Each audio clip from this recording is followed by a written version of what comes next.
Hi friends, welcome back to my channel. ಎಲ್ಲರೂ ಹೇಗಿದ್ದೀರಾ friends? ನಾನಿವತ್ತು ಬೆಳಿಗ್ಗೆನೇ ವ್ಲಾಗ್ ಸ್ಟಾರ್ಟ್ ಮಾಡಿದ್ದೀನಿ. ಅಂದರೆ 4:15ಗೆ ಎದ್ದಿರೋದು. ಸೊ 4:15ಗೆ ಎದ್ದು ನಾನು ಸ್ನಾನ ಮಾಡಿಕೊಂಡು ನಾನು ಮನುಷ್ಯ ಇಲ್ಲಿ ನಾಗರಕಲ್ಲಿಗೆ ಪೂಜೆ ಮಾಡೋಣ ಅಂತ ಬಂದಿದ್ದೀವಿ. ಸೊ ಧನುರ್ಮಾಸ ಆದ್ದರಿಂದ ನಾನು ಒಂದು 3 ದಿವಸ ದೇವಸ್ಥಾನಕ್ಕೆ ಹೋಗೋಣ ಅಂತ ಅಂದ್ಬಿಟ್ಟು 3 ದಿವಸ ಆಯಿತು. ಅಂದರೆ ಈಗ ಬುಧವಾರ ಸ್ಟಾರ್ಟ್ ಮಾಡಿದ್ದು, ಇಲ್ಲ ಮಂಗಳವಾರ ಸ್ಟಾರ್ಟ್ ಮಾಡಿದೆ ಆ್ಯಕ್ಚುಲಿ. ಗುರುವಾರ ನಾನು ಪೂಜೆ ಮಾಡೋಣ ಅಂದ್ಕೊಂಡೆ, ಗುರುವಾರ ಆಗಲಿಲ್ಲ. ಸೊ ಅದಕ್ಕೋಸ್ಕರ ನಾನು ಗುರುವಾರ ಮಾಡ್ತಾಯಿದ್ದೀನಿ. ಗುರುವಾರ ಏನಕ್ಕಪ್ಪ ಪೂಜೆ ಪೋಸ್ಟ್ಪೋನ್ ಆಯಿತು ಅಂತಂದರೆ, 4 ಗಂಟೆಗೆ ನಮ್ಮ ಹಸ್ಬೆಂಡಿಗೆ ಹೇಳಿದ್ದೆ ಅಲಾರಾಮ್ ಇಡು ಫೋನಲ್ಲಿ ಅಂತಂದ್ಬಿಟ್ಟು. ಸೊ ಅವತ್ತು ಒಂದು ದಿವಸ ಅಲಾರಾಮೇ ಹೊಡ್ಕೊಳ್ಳಿಲ್ಲ. ಅದಕ್ಕೋಸ್ಕರ ಏನಾಯಿತು ಅಂತಂದರೆ ಶುಕ್ರವಾರ ಮಾಡೋಣ ಅಂತಂದ್ಬಿಟ್ಟು. ಸೊ ಶುಕ್ರವಾರ ಪೂಜೆ ಮಾಡಿದ್ರೆ ಒಳ್ಳೆಯದೇನೋ, ನನಗೆ ಅವತ್ತು ಪೂಜೆ ಮಾಡೋಣ, ಎಂಡ್ ಮಾಡೋಣ 3 ದಿವಸ ಅಂತಂದ್ಬಿಟ್ಟು. ಸೊ ಅವತ್ತು ಬಂದು ನಾನು ಇಲ್ಲಿ ನಾಗರಕಲ್ಲಿಗೆ ಪೂಜೆ ಮಾಡ್ತಾಯಿದ್ದೀನಿ. ದೇವಸ್ಥಾನ ಮಾತ್ರ ಓಪನ್ ಆಗಿಲ್ಲ, ಹಿಂದ್ಗಡೆ ಮಾತ್ರ ಓಪನ್ ಆಗಿರುತ್ತೆ. ನಾಗರಕಲ್ಲಿಗೆ ಸುತ್ತೋರು ಮತ್ತು ಪೂಜೆ ಮಾಡೋರೆಲ್ಲರೂ ಅಂದರೆ ಅವಾಗಿನ ಥರ ಅಷ್ಟು ಜನ ಬರಲ್ಲ ಫ್ರೆಂಡ್ಸ್. ಯಾರೋ ಒಬ್ಬೊಬ್ಬರು, ನಾನು ಹೋದಾಗ ಒಂದು 3-4 ಜನ ಇದ್ದರು. ಆವಾಗ ಧನುರ್ಮಾಸ ಅಂದರೆ ಎಷ್ಟು ಜನ ಬರೋರು ಸುತ್ತೋದಕ್ಕೆ. ನಾವು ಅಷ್ಟೇ ಆವಾಗ ಚೈಲ್ಡ್ಹುಡ್ಡಲ್ಲಿ ತಣ್ಣೀರು ಸ್ನಾನ ಮಾಡಿಕೊಂಡು ಬೋರಿಲಿಂದ ಬಿಸಿ ಬಿಸಿ ನೀರು ಬರುತ್ತೆ ಅಂತಂದ್ಬಿಟ್ಟು ಬೋರಿಂದ ತಂದು ಆ ನೀರನ್ನ ಸ್ನಾನ ಮಾಡಿಕೊಂಡು ದೇವಸ್ಥಾನಕ್ಕೆ ಸುತ್ತಕ್ಕೆ ಹೋಗ್ತಾಯಿದ್ವು. ಹಾಗೆಲ್ಲ ಶಬರಿಮಲೆ ಅಂದರೆ ಈ ಸೀಸನ್ ಅಲ್ವಾ, ಅಯ್ಯಪ್ಪ ಸ್ವಾಮಿ ಮಾಲೆ ಹಾಕ್ಕೊಂಡು ಸೊ ಪ್ರಸಾದ ಎಲ್ಲ ಸಿಗ್ತಾಯಿತ್ತು. ನನಗೆ ಆ ನೆನಪಾಗೋಯ್ತು ಈ ಧನುರ್ಮಾಸಕ್ಕೆ ಹೋದಾಗ. ಸೊ ತುಂಬ ವರ್ಷದಿಂದ ನಾನು ಸುತ್ತುತ್ತಾ ಇರಲಿಲ್ಲ. ಈಗ ಹೋಗೋಣ 3 ದಿವಸ ಅಂತಂದ್ಬಿಟ್ಟು 3 ದಿವಸ ಆಯಿತು. ಶುಕ್ರವಾರ ಪೂಜೆ ಮಾಡ್ತಾಯಿದ್ದೀನಿ. ಸೊ ಅವತ್ತು ಲೈಟ್ ಆಫ್ ಆಗೋಗ್ಬಿಟ್ಟಿತ್ತು. 5:15 ನಾನು ಪೂಜೆ ಮಾಡಬೇಕಾದ್ರೆ ನಾಗರಕಲ್ಲಿಗೆಲ್ಲ ಅರಶಿನ ಕುಂಕುಮ ಎಲ್ಲ ಹಚ್ಬಿಟ್ಟು. ಸೊ ಕಾಜಲ್ ಬಂದ್ಬಿಟ್ಟು 130 ರೂಪೀಸ್ಗೆ 3, ಹಾಗೆ ಐಲೈನರು. ಸೊ ನನಗೆ ತುಂಬ ವರ್ತ್ ಅನ್ನಿಸ್ತು, ಅದಕ್ಕೋಸ್ಕರ ನಾನು ಬುಕ್ ಮಾಡಿದೆ. ಲ್ಯಾಕ್ಮಿ ಇದೆಲ್ಲ ನಾವು ತೊಗೋಬೇಕು ಅಂತಂದರೆ ಹೊರಗಡೆ ಒಂದು ಕಾಜಲ್ ಬಂದ್ಬಿಟ್ಟು 130, 140 ಆ ಥರ ಇರುತ್ತೆ. ಸೊ ಇದು ನೋಡಿದೆ. ಸೊ ಡೈಲಿ ಯೂಸ್ಗೆ ಎಲ್ಲ ಮಕ್ಕಳು ಕಾಲೇಜ್ಗೆ ಹಾಗೆ ಆಫೀಸ್ಗೆ ತುಂಬ ಯೂಸ್ ಆಗುತ್ತೆ ಅಂತ ಬುಕ್ ಮಾಡಿದೆ ಫ್ರೆಂಡ್ಸ್. ನನಗಂತೂ ತುಂಬಾ ಇಷ್ಟ ಆಯಿತು. ಅದ್ರ ಜೊತೆಗೆ ಏರ್ ಆಯಿಲ್ ಕೂಡ ಕೊಟ್ಟಿದ್ದಾರೆ. ಇದು ನೋಡಿ, ಏರ್ ಆಯಿಲ್ ಫ್ರೀ ಕೊಟ್ಟಿದ್ದಾರೆ. ಇದು ಆಯುರ್ವೇದಿಕ್ ಏರ್ ಆಯಿಲು. ಇದರಲ್ಲಿ ಬಂದ್ಬಿಟ್ಟು ಮೇಥಿ, ಆನಿಯನ್ನು ಇದೆಲ್ಲ ಫುಲ್ಲು ಹಾಕಿ ಏರ್ ಆಯಿಲ್ ರೆಡಿ ಮಾಡಿದ್ದಾರೆ. ನೋಡ್ತಾ ಇರ್ಬೋದು ನೀವೇ, ತುಂಬ ಹೊತ್ತು 130 ರೂಪೀಸ್ಗೆ ಏನು ಬರುತ್ತೆ ಫ್ರೆಂಡ್ಸ್. ಒಂದು ಬಾಟ್ಲು ಎಣ್ಣೆ ಫ್ರೀ ಬಂದಿದೆ. ಹಾಗೆ ಇದು 3 ಕಾಜಲು, ಐಲೈನರು. ನಮ್ಮನೇಲಿ ಅಂದರೆ ಮಕ್ಕಳು ಕಾಲೇಜ್ಗೆ ಅದಕ್ಕೆ ಇದಕ್ಕೆ ಹೋಗ್ತಾರಲ್ಲ, ಸೊ ಡೈಲಿ ಯೂಸ್ಗೆ ಚೆನ್ನಾಗಿರುತ್ತೆ ಅಂತ ನಾನು ಆರ್ಡ್ರ್ ಮಾಡಿದ್ದೀನಿ. ನೋಡಿ ಈ ಥರ ಐಲೈನರ್ ಓಪನ್ ಮಾಡ್ತಾ ಇದ್ದೀವಿ. ಐಲೈನರ್ ಬಂದು ಪುಟ್ಟದಾಗಿದೆ ನೋಡಿ, ಎಷ್ಟು ಕ್ಯೂಟ್ ಆಗಿದೆ, ತುಂಬಾ ಚೆನ್ನಾಗಿದೆ. ಆ್ಯಕ್ಚುಲಿ ಇದನ್ನು ಡೈಲಿ ಯೂಸ್ ಮಾಡ್ಕೋಬೋದು. ಸೊ ಇಷ್ಟು 130 ರೂಪೀಸ್. ನೀವೇ ನೋಡ್ತಾ ಇದ್ದೀರಾ, ನಂಬಕ್ಕಾಗಲ್ವಲ್ಲ ಫ್ರೆಂಡ್ಸ್, ಏನೂ ಬರಲ್ಲ 130 ರೂಪೀಸ್ಗೆ. ಸೊ ಇಷ್ಟು ಕೊಟ್ಟಿದ್ದಾರೆ ಮೀಶೋಯಿಂದ. ಸೊ ನಾನು ನಿಮ್ಮ ಮುಂದೆನೇ ಆಲ್ರೆಡಿ ಓಪನ್ ಮಾಡಿ ತೋರಿಸೋಣ ಅಂದ್ಕೊಂಡಿದ್ದೆ. ಸೊ ಹೇಗಿರುತ್ತೆ ಹೆಂಗೆ ಆಮೇಲೆ ನೋಡ್ಬಿಟ್ಟು ನಾನು ವಿಡಿಯೋ ಮಾಡೋಣ ಅಂತ ಅಂದ್ಬಿಟ್ಟು ಆಲ್ರೆಡಿ ಓಪನ್ ಮಾಡಿಬಿಟ್ಟಿದ್ದೀನಿ. ಅದಕ್ಕೆ ಇವಾಗ ನಿಮ್ಮ ಜೊತೆ ನಾನು ಇದನ್ನು ಶೇರ್ ಮಾಡ್ಕೊತಾ ಇದ್ದೀನಿ. ಸೊ ಇವಾಗ ಬಂದ್ಬಿಟ್ಟು ಟೈಮು 4:45 ಆಗಿದೆ. ಸೊ ಇವಾಗ ಜಸ್ಟ್ ಊಟ ಮಾಡಿದ್ದು ನಾನು. ಬೆಳಗ್ಗೆನೆ ಪಡ್ಡು ಮಾಡಿದ್ನಲ್ಲ, ಸೊ ಅದೇ ಇತ್ತು. ನಾನು ಮೋನಿಷ ಇಬ್ಬರೇ ಇದ್ದಿದ್ದಲ್ವಾ. ಸಾಯಂಕಾಲ ಅಡುಗೆ ಮಾಡೋಣ ಅಂತ ಅಂದ್ಬಿಟ್ಟು ಅದನ್ನೇ ಅಡ್ಜಸ್ಟ್ ಮಾಡಿದೆ. ಸೊ ಇವಾಗ ಅಡುಗೆ ಮಾಡಬೇಕು. ಅಡುಗೆ ಮಾಡ್ಕೊತ ಮತ್ತೆ ನಿಮ್ಮ ಜೊತೆ ಮಾತು ಶುರು ಮಾಡಿ.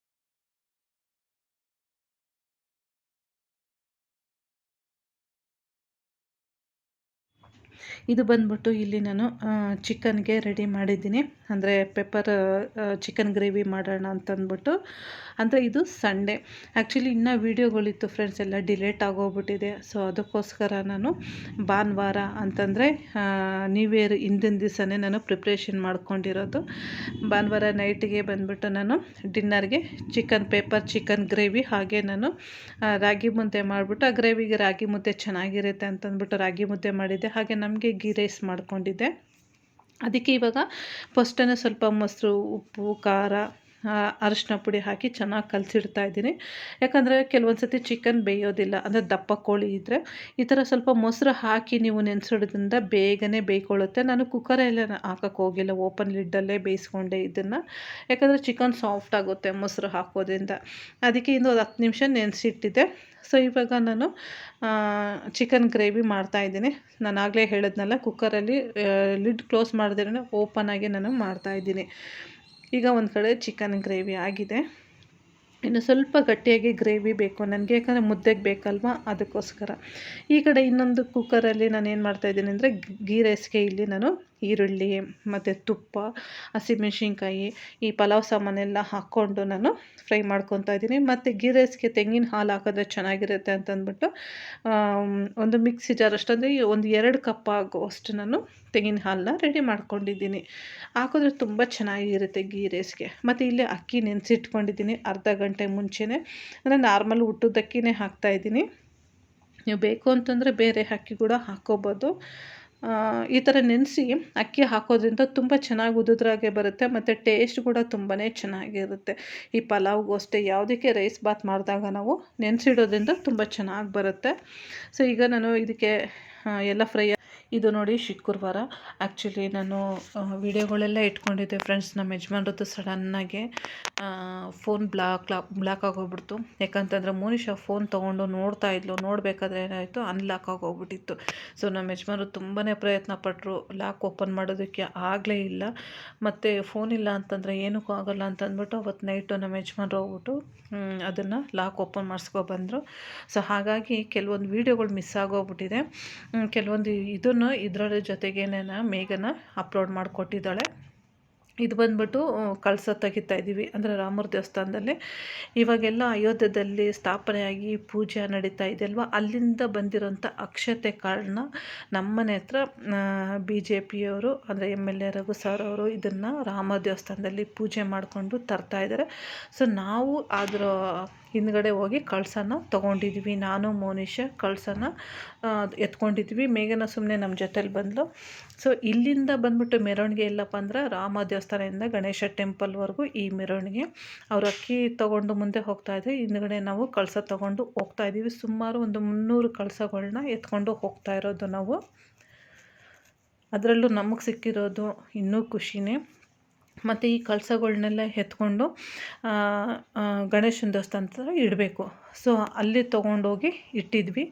ಮತ್ತು ನ್ಯೂ ಇಯರ್ಗೆ ನಮಗೆ ಹೊಸ ಕಳಶನ ಕೊಟ್ಟಿದ್ದಾರೆ.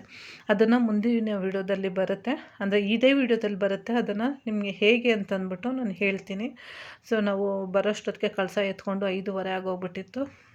ಇವಾಗ ಹೊರಡ್ತಾ ಇದ್ದೀವಿ ನಾವು. ಮೆರವಣಿಗೆ ತೊಗೊಂಡೋಗಿ ಕಳಸನ ನಾವು ಮನೆಗೆ ಬರೋಷ್ಟೊತ್ತಿಗೆ 7:30 ಆಗೋಗ್ಬಿಟ್ಟಿತ್ತು. ಸೊ ಪೂಜೆ ಕೂಡ ಮಾಡಿರಲಿಲ್ಲ. ಶುಕ್ರವಾರ ಬೆಳಗ್ಗೆ ಪೂಜೆ ಮಾಡೋಕ್ಕೆ ಆಗಲಿಲ್ಲ ಫ್ರೆಂಡ್ಸ್. ಆದರೆ ನಾನು 3:30ಗೆ ಹೊರಟುಬಿಟ್ಟೆ. ಸೊ ಮೇಘನ ಮೋನಿಶಾ ಮನೇಲೇ ಎಲ್ಲ ಮನೆ ಒರೆಸ್ಬಿಟ್ಟು ಬಾಗಿಲೆಲ್ಲ ತೊಳ್ಕೊಂಡು, ಪೂಜೆ ಮಾಡಿರಲಿಲ್ಲ, ಎಲ್ಲ ರೆಡಿ ಮಾಡಿದರು ಅಷ್ಟೇ. ಆಮೇಲೆ ನೈಟ್ ಬಂದು ನಾನು ಪೂಜೆ ಮಾಡಿದ್ದು. ಈಗ ನೋಡ್ತಾ ಇದ್ದೀರಲ್ವ, ಕಳಸಗಳನ್ನೆಲ್ಲ ಎತ್ಕೊಂಡು ಯಾವ ರೀತಿ ನಾವು ಹೊರಡ್ತಾ ಇದ್ದೀವಿ ಅಂತಂದ್ಬಿಟ್ಟು.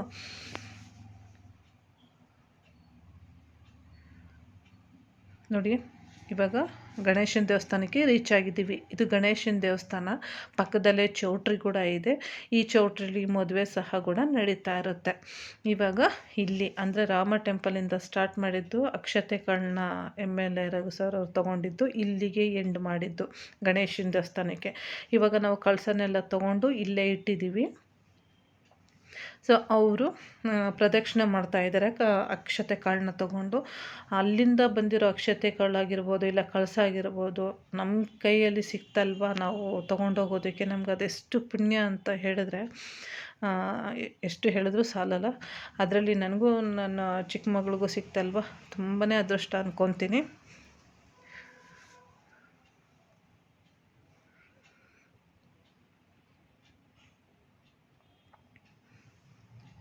ನೋಡಿ, ಪ್ರದಕ್ಷಿಣೆ ಎಲ್ಲ ಆದಮೇಲೆ ನಾವು ಕಳಸಗಳನ್ನೆಲ್ಲ ಇಲ್ಲೇ ಇಟ್ಟಿದ್ವಿ. ಎಲ್ಲರೂ ವೆಯ್ಟ್ ಮಾಡ್ತಾಯಿದ್ರು, ಅವರು ಕಳಸ ತಂದಿರೋದು ಅವರವರೇ ತೊಗೊಂಡೋಗೋಣ ಅಂತಂದ್ಬಿಟ್ಟು. ಆ್ಯಕ್ಚುಲಿ ಬೆಳಿಗ್ಗೆ ಇನ್ನೊಂದು ಕಡೆ ಈಶ್ವರ ದೇವಸ್ಥಾನದಲ್ಲಿ ಕುಂಭಾಭಿಷೇಕ ಮಾಡಬೇಕು ಅಂತಂದ್ಬಿಟ್ಟು ಇದೇ ಕಳಸನ ಅಲ್ಲಿಗೂ ತೊಗೊಂಡೋಗಿ ಪೂಜೆ ಮಾಡಿದ್ದು. ಸೊ ಆ ಕಳಸಗಳು ನಮಗೆ ಸಿಗಲಿಲ್ಲ. ಮತ್ತು ಬೇರೆ ಕಳಸಗಳನ್ನ ನಮಗೆ ಹೊಸ ವರ್ಷಕ್ಕೆ ಕೊಟ್ಟಿದ್ದು.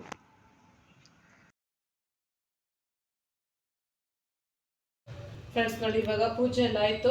ಇವಾಗ ಟೈಮು 8 ಗಂಟೆ ಆಗಿದೆ. ಸೊ ಇವಾಗ ನಾವು ದೇವಸ್ಥಾನದಿಂದ ಬಂದು ಅಂತಂದರೆ ರಾಮ ದೇವಸ್ಥಾನದಲ್ಲಿ ಕಳಸ ತೆಗಿಬೇಕಾಗಿತ್ತು, ನೆನ್ನೆನೇ ಹೇಳಿದರು. ಸೊ ಅದಕ್ಕೋಸ್ಕರ ಇವತ್ತು ಕಳಸ ತೆಗೆದು ರಾಮ ದೇವಸ್ಥಾನದಿಂದ ಬಂದ್ಬಿಟ್ಟು ಗಣೇಶ ದೇವಸ್ಥಾನವರೆಗೂ ಫುಲ್ಲು ರೋಡಲ್ಲಿ ನಾವು ಕಳಸ ತೊಗೊಂಡು ಹೋಗಿದ್ದು ತುಂಬಾ ಚೆನ್ನಾಗಾಗಿತ್ತು. ಮತ್ತು ಜನ ಕೂಡ ತುಂಬಾ ಸೇರಿದ್ರು. ಪೂಜೆ ಕೂಡ ತುಂಬ ಚೆನ್ನಾಗಾಯಿತು. ಮತ್ತು ಬೆಳಗ್ಗೆನೂ ಇದೆ, ಅಂದರೆ ಕುಂಭಾಭಿಷೇಕ ಇದೆ. ಅದು ಬಂದ್ಬಿಟ್ಟು ಇನ್ನೂ ದೂರ, ಅಂದರೆ ಇವಾಗ ಕಳಸ ಎಲ್ಲ ನಾವು ತೆಗೆದಿಟ್ಟಿದ್ದೀವಲ್ಲ, ಆ ಕಳಸನೆಲ್ಲ ತೊಗೊಂಡು ಮತ್ತೆ ಬೇರೆ ಕಡೆ ತೊಗೊಂಡೋಗಿ ಮತ್ತೆ ಆ ಕಳಸನ ರಿಟರ್ನು ಗಣೇಶ ದೇವಸ್ಥಾನಕ್ಕೆ ತರ್ತಾರೆ. ನಾವು ಕಳಸ ತೊಗೊಂಡು ಇರೋದು ಕೂಡ ಯಾರಿಗೂ ಕೊಟ್ಟಿಲ್ಲ. ಸೊ ಹಾಗೇ ಇದೆ. ಬೆಳಿಗ್ಗೆಗೆ ಕುಂಭಾಭಿಷೇಕ ಎಲ್ಲ ಆದಮೇಲೆ ಅವ್ರ ಕಳಸ ಅವ್ರಿಗೆ ಕೊಡ್ತಾರೆ ಅಂತ ಅಂದ್ಬಿಟ್ಟು, ಸೊ ಅಲ್ಲೇ ಮತ್ತು ಪ್ರಸಾದ ಎಲ್ಲ ಇತ್ತು. ಪ್ರಸಾದ ಬಂದ್ಬಿಟ್ಟು ದೇವ್ರ ಪ್ರಸಾದ ಪಲಾವು ಮತ್ತು ಕೇಸರಿ ಬಾತ್ ಮಾಡಿದ್ರು, ತುಂಬಾ ಚೆನ್ನಾಗಿತ್ತು. ಪಲಾವ್ ಬಂದು ಮೊಸರು ಬಜ್ಜಿ ಮಾಡಿದರು. ಸೊ ನಾವೆಲ್ಲ ಅಲ್ಲೇ ಊಟ ಮಾಡಿಕೊಂಡು ಇವಾಗ ಬಂದು ಮೇಘನ ಮುನಿಷ ಸಾಯಂಕಾಲನೇ ಎಲ್ಲ ಕ್ಲೀನ್ ಮಾಡಿಟ್ಟಿದ್ರು. ಅಂದರೆ ಮನೆ ಒಸಿ ಬಾಗಿಲೆಲ್ಲ ತೊಳೆದ್ಬಿಟ್ಟು ರಂಗೋಲಿ ಹಾಕಿದ್ರು. ಪೂಜೆ ಮಾಡೋಕ್ಕಾಗಲಿಲ್ಲ, ಲೇಟಾಗೋಯ್ತು ಅಂತ ಅಂದ್ಬಿಟ್ಟು. ಸೊ ಇವಾಗ ನಾವು ಬಂದು ಇವಾಗ ನಾನು ದೀಪ ಹಚ್ಚಿ ಇವಾಗ ಪೂಜೆ ಎಲ್ಲ ಆಯಿತು. ಈಗ ನಮ್ಮ ಹಸ್ಬೆಂಡಿಗೆ ಮಾತ್ರ ಅಡುಗೆ ಮಾಡಬೇಕು. ಚಪಾತಿ ಮೊಟ್ಟೆ ಪಲ್ಯ ಮಾಡೋಣ ಅಂತ ಅಂದ್ಬಿಟ್ಟು ಇವತ್ತು ಡಿನ್ನರ್ಗೆ ಇಷ್ಟೇ. ಮತ್ತು ಬೆಳಗ್ಗೆ ನೋಡೋಣ ಬ್ರೇಕ್ಫಾಸ್ಟಿಗೆ ಏನಾದರೂ ಯೋಚನೆ ಮಾಡಬೇಕು. ಸೊ ಬೆಳಿಗ್ಗೆ ಮತ್ತೆ ಹೇಗೆ ಹೋಗುತ್ತೆ ಅಂತ ಈ ಬ್ಲಾಗು ನಾನು ಹಾಗೆ ಕಂಟಿನ್ಯೂ ಮಾಡ್ತೀನಿ. ಫ್ರೆಂಡ್ಸ್, ದಯವಿಟ್ಟು ಇನ್ನೂ ನನ್ನ ಚಾನಲ್ನ ಯಾರಾದರೂ ಸಬ್ಸ್ಕ್ರೈಬ್ ಮಾಡ್ಕೊಂಡಿಲ್ಲ ಅಂದರೆ ಈಗಲೇ ಸಬ್ಸ್ಕ್ರೈಬ್ ಮಾಡ್ಕೊಳ್ಳಿ. ನೋಡಿದ್ದು ನೈಟ್ ಡಿನ್ನರ್ಗೆ ಬಂದ್ಬಿಟ್ಟು ಇಲ್ಲಿ ನಾನು ಚಪಾತಿ ಸುಟ್ಟಿದ್ದೀನಿ. ಸೊ ಆಗಲೇ ಹೇಳ್ದಂಗೆ ನಮ್ಮದೆಲ್ಲ ಊಟ ಆಯಿತು. ಬರೀ ನಮ್ಮ ಹಸ್ಬೆಂಡಿಗೆ ಮಾತ್ರ ಇಲ್ಲಿ ನಾನು 3 ಚಪಾತಿ ಮಾಡಿಬಿಟ್ಟು ಆಟ್ ಬಾಕ್ಸಲ್ಲಿ ಇಡ್ತಾಯಿದ್ದೀನಿ. ಯಾಕಂದರೆ ಇವಾಗ ಚಳಿ ಸೀಸನ್ ಇರೋದ್ರಿಂದ ಬೇಗನೆ ತಣ್ಣಗಾಗಿ ಹೋಗ್ಬಿಡುತ್ತೆ. ಸೊ ಇಲ್ಲಿ ನಾನು ಮೊಟ್ಟೆ ಪಲ್ಯ ಕೂಡ ನಾನು ಮಾಡಿದ್ದೀನಿ. ನೋಡಿ, ಎಗ್ ಬುರ್ಜಿ ಮಾಡಿದ್ದೀನಿ. ಸೊ ಇವಾಗ ಅವ್ರು ಊಟ ಮಾಡಬೇಕಷ್ಟೇ. ಬಂದಮೇಲೆ ಎಲ್ಲ ರೆಡಿಯಾಗಿದೆ.